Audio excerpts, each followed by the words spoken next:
मित्रांनो, आपल्या प्रत्येकाच्या आयुष्यात कधी ना कधी दुःख येते. कधी एखादी व्यक्ती आपल्यापासून दूर जाते, कधी आपली इच्छा पूर्ण होत नाही, कधी मेहनत करूनही अपेक्षित यश मिळत नाही. मग आपल्या मनात एकच प्रश्न येतो, हे दुःख माझ्याच वाट्याला का? पण खरं सांगायचं तर दुःख हे आपल्या जीवनाचा शेवट नसतो. दुःख आपल्याला काहीतरी शिकवण्यासाठी येतं. सुखाच्या काळात आपल्या आसपास अनेक लोक असतात, पण दुःखाच्या काळात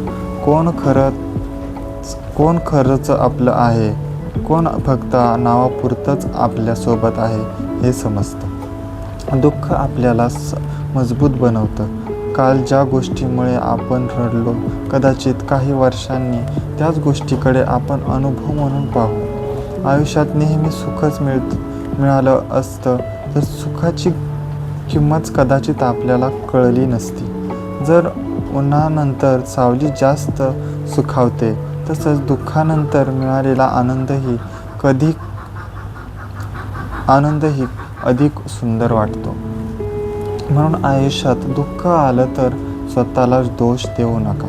थोडं थांबा, स्वतःला सांभाळा आणि स्वतःला सांगा, ही वेळ कायमची नाही, ही सुद्धा निघून जाईल. कारण आयुष्य म्हणजे फक्त चांगले दिवस दिसत नाहीत आणि फक्त वाईट दिवसही नाहीत.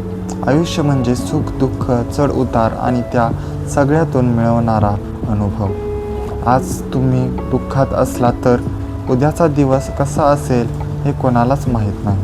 म्हणून आशा सोडू नका. दुःख आलं म्हणून जीवन थांबवायचं नसतं. दुःखातून शिकून पुन्हा उभं राहायचं असतं. आणि लक्षात ठेवा, वाईट वेळ तुमची ओळख नसते.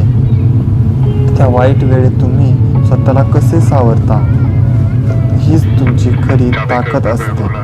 दुःख आपल्या जीवनात काय येते?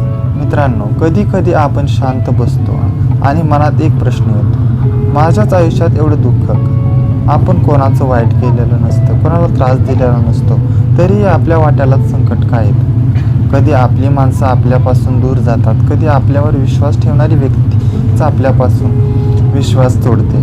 कधी आपण खूप मेहनत करतो पण यश मिळत नाही, आणि कधी सगळं ठीक चाललं असताना अचानक एखादी अडचण समोर येते, तेव्हा मन खूप थकतं. पण एक गोष्ट लक्षात ठेवा, दुःख आपल्या जीवनात आपल्याला संपवण्यासाठी येत नाही, तर आपल्याला काहीतरी शिकवून जातं. सुखाच्या काळात आपल्याला सगळे जवळचे वाटतात, पण दुःखाच्या काळात कोण खरंच आपलं आहे हे कळतं.